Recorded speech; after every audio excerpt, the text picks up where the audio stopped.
North east ഫ്രണ്ടയർ റെയിൽവേയിലേക്കാണ് പുതിയൊരു അപേക്ഷ അപ്രന്റൈസിലേക്ക് ഇപ്പോൾ വിളിച്ചിട്ടുള്ളത്. അപ്രന്റൈസ് നോട്ടിഫിക്കേഷൻ ആണ് ഇപ്പോൾ നിലവിൽ റിലീസ് ചെയ്തിട്ടുള്ളത്. ഇവിടെ നിങ്ങൾക്ക് കാണാൻ സാധിക്കും ഇതിന് പരീക്ഷയോ കാര്യങ്ങളോ ഒന്നും ഉണ്ടാവില്ല എന്ന് ശ്രദ്ധിച്ചിരിക്കുക. പ്യുവർലി നിങ്ങളുടെ മെറിറ്റിന്റെ അടിസ്ഥാനത്തിൽ, മാർക്കിന്റെ അടിസ്ഥാനത്തിലാണ് നിങ്ങളെ സെലക്ഷൻ നടത്തുന്നത്. +2 ഉള്ളവർക്ക് വരെ ഇതിന് അപേക്ഷിക്കാൻ സാധിക്കുമെന്ന് ശ്രദ്ധിച്ചിരിക്കുക. പിന്നെ 10ാം ക്ലാസ് പ്ലസ് ITI ആണ് പറയുന്നത്. മുമ്പോട്ടേക്ക് ഞാൻ ഡീറ്റെയിൽ ആയിട്ട് തന്നെ ഇതിൻ്റെ ഡീറ്റെയിൽസ് പറഞ്ഞുതരാം. ITI ഉള്ളവർക്ക് 10ാം ക്ലാസ് പ്ലസ് ITI അല്ലെങ്കിൽ +2 ഒക്കെയാണ് യോഗ്യത പറയുന്നത്. ഡീറ്റെയിൽ ആയിട്ട് നമുക്ക് പെട്ടെന്ന് തന്നെ നോക്കാം. അപ്പോൾ ഇവിടെ നിങ്ങൾക്ക് കാണാൻ സാധിക്കുന്നതാണ് അപേക്ഷ തുടങ്ങിയിട്ടുള്ളത് 20/7/2026 അപേക്ഷിക്കേണ്ട ലാസ്റ്റ് ഡേറ്റ് എന്ന് പറയുന്നത് ഓഗസ്റ്റ് മാസം 19-ാം തീയതി 19/8/2026 വരെ നിങ്ങൾക്ക് അപേക്ഷിക്കാനായിട്ട് സാധിക്കുമെന്നും കൂടി പ്രത്യേകം ശ്രദ്ധിച്ചിരിക്കുക. ഏകദേശം 6777ഓളം പോസ്റ്റുകളിലേക്കുള്ള അപേക്ഷയാണ് ഇപ്പോൾ നിലവിൽ ക്ഷണിച്ചിട്ടുള്ളത് എന്ന് ശ്രദ്ധിച്ചിരിക്കുക.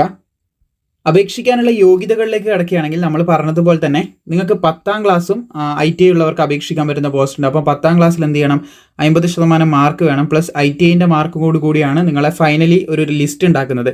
അതിൻ്റെ ബേസിൽ എന്ത് ചെയ്യുമെന്ന് വെച്ച് കഴിഞ്ഞാൽ ഒരു ലിസ്റ്റ് ഉണ്ടാക്കും. 10ാം ക്ലാസ്സിൻ്റെയും മെട്രിക്കുലേഷൻ സർട്ടിഫിക്കറ്റിൻ്റെയും ITIൻ്റെയും ബേസിൽ ഒരു ലിസ്റ്റ് ഉണ്ടാക്കുകയും ആ ലിസ്റ്റിൻ്റെ ബേസിൽ നിങ്ങൾക്ക് ജോലിയിലേക്ക് കയറാൻ അല്ലെങ്കിൽ അപ്രൻറ്റീസിലേക്ക് കയറാൻ സാധിക്കും. അപ്രൻറ്റീസ് എന്താണെന്ന് വെച്ച് കഴിഞ്ഞാൽ നിങ്ങൾക്ക് താൽക്കാലികമായിട്ട് 1 വർഷം അല്ലെങ്കിൽ 1.5 വർഷത്തിൻ്റെ അടുത്തൊക്കെ റെയിൽവേയിൽ അപ്രൻറ്റീസ് ആയിട്ട് ട്രെയിനി ആയിട്ട് വർക്ക് ചെയ്യാനുള്ളൊരു സംഭവമാണ്. നമുക്ക് എക്സ്പീരിയൻസ് ഒക്കെ ആക്കി എടുക്കാനായിട്ട് സഹായിക്കും. അതുകൂടാതെ റെയിൽവേയുടെ മറ്റ് നോട്ടിഫിക്കേഷൻ ഉണ്ടല്ലോ, RRB ഗ്രൂപ്പ് D ഒക്കെ വരുന്ന സമയത്ത് നമുക്ക് അപ്രൻറ്റീസ് ചെയ്തിട്ടുള്ളവർക്ക് ഒരു മുൻഗണന നൽകലുണ്ട്. അതും നല്ലൊരു കാര്യം തന്നെയാണ്. അപ്പോൾ ഇവിടെ നമുക്ക് കാണാൻ സാധിക്കുന്നതാണ് ലാബോറട്ടറി ടെക്നീഷ്യൻ കാണാൻ സാധിക്കും ഈ ഒരു പോസ്റ്റും, അതുപോലെ ലാബോറട്ടറി ടെക്നീഷ്യൻ ഈ ഒരു പോസ്റ്റും. ഇതിന് അപേക്ഷിക്കാനായിട്ട് നമുക്ക് എന്ത് വേണമെന്ന് വെച്ച് കഴിഞ്ഞാൽ ഓൾസോ നമുക്ക് 10ാം ക്ലാസ്സിൻ്റെ കൂടെ തന്നെ വിത്ത് 50% മാർക്ക്, 10ാം ക്ലാസ് വിത്ത് 50% മാർക്കോട് കൂടി നിങ്ങൾക്ക് +2 സയൻസ് വേണമെന്ന് ശ്രദ്ധിച്ചിരിക്കുക. അത് ഫിസിക്സ്, കെമിസ്ട്രി പിന്നെ ബയോളജിയോട് കൂടിയുള്ളവർക്കാണ് അപേക്ഷിക്കാനായിട്ട് സാധിക്കാൻ ശ്രദ്ധിച്ചിരിക്കുക. ഫിസിക്സ് അതുപോലെ കെമിസ്ട്രി ബയോളജിയോട് കൂടിയുള്ളവർക്ക് അപേക്ഷിക്കാൻ സാധിക്കുമെന്ന് പ്രത്യേകം ശ്രദ്ധിക്കുക. അതുപോലെ ഈ 50% മാർക്ക് രണ്ടിലും വേണം കേട്ടോ, 10ലും +2ലും വേണം ഈ പോസ്റ്റുകൾക്ക് അപേക്ഷിക്കുന്നവർക്ക്. ജസ്റ്റ് അവിടെ നമ്മൾ പറഞ്ഞെന്നുള്ളൂ, മുമ്പിലേക്ക് നമുക്ക് ഡീറ്റെയിൽ ആയിട്ട് നോക്കാം. അപ്പോൾ ഇവിടെ നിങ്ങൾക്ക് കാണാൻ സാധിക്കുന്നതാണ് ഏതൊക്കെ യൂണിറ്റിൽ ഏതൊക്കെ ഡിവിഷനിലേക്കാണ് വേക്കൻസീസ് റിപ്പോർട്ട് ചെയ്തത്, എത്ര വേക്കൻസീസ് ആണ് വന്നിട്ടുള്ളത് എന്നുള്ളതിൻ്റെ വിശദ വിവരങ്ങളാണ് കൊടുത്തിട്ടുള്ളത്. മൊത്തത്തിൽ 6777ഓളം ഒഴിവുകളാണ് റിപ്പോർട്ട് ചെയ്തിട്ടുള്ളത്. ഏതൊക്കെ ട്രേഡുകളാണെന്ന് ഇവിടെ കൊടുത്തിട്ടുണ്ട്. ഈ ട്രേഡുകളുള്ളവർക്കായിരിക്കും അപ്ലൈ ചെയ്യാൻ പറ്റുക. അതായത് മെക്കാനിക്കൽ ട്രേഡ് വന്ന് കാണാൻ സാധിക്കും. അതിൽ തന്നെ സെപ്പറേറ്റ് ട്രേഡുകൾ റിപ്പോർട്ട് ചെയ്ത് കാണാൻ സാധിക്കുന്നതാണ്. പ്ലംബർ അതുപോലെ കാർപ്പൻറ്റർ എന്നൊക്കെ പറഞ്ഞ ഓരോ ട്രേഡ് കൊടുത്തതായിട്ട് കാണാൻ സാധിക്കും. 1 ഇയർ പീരീഡിലേക്കാണ്, ട്രെയിനിങ്ങിലേക്കാണ് ഇവിടെ വിളിക്കുന്നത്.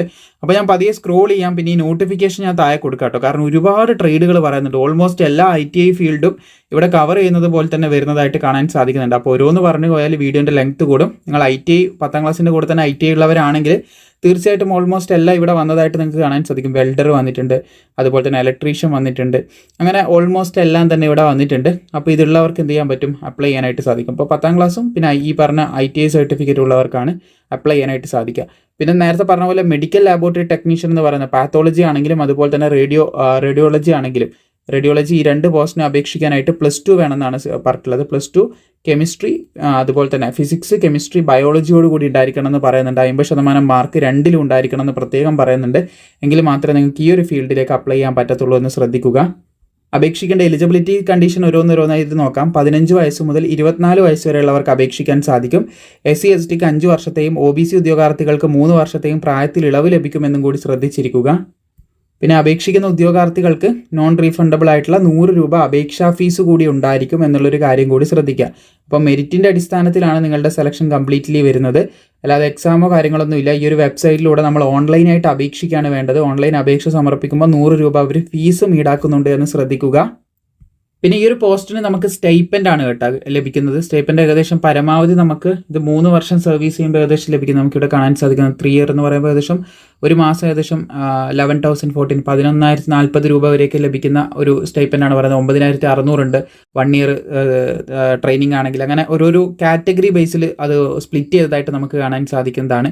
പിന്നെ വേക്കൻസിയാണ് ഇവിടെ കൊടുത്തിട്ടുള്ളത്. ഏറ്റവും ലാസ്റ്റ് പേജിലേക്ക് വരുമ്പോൾ ഓരോരോ പോസ്റ്റിലേക്കും എത്ര വേക്കൻസി, ഇലക്ട്രിക്കൽ എന്ന് പറയുന്ന പോസ്റ്റിന് ഏത് ഡിവിഷനാണ് അതൊന്നും കൊടുത്തിട്ടുണ്ട്, അവിടെ എത്ര വേക്കൻസി ഓരോ കാറ്റഗറിക്ക് റിപ്പോർട്ട് ചെയ്തിട്ടുണ്ടെന്നുള്ളതിൻ്റെ വിശദാംശങ്ങളാണ് ഈ ഒരു പേജുകളിലായിട്ട് കൊടുത്തിട്ടുള്ളത്.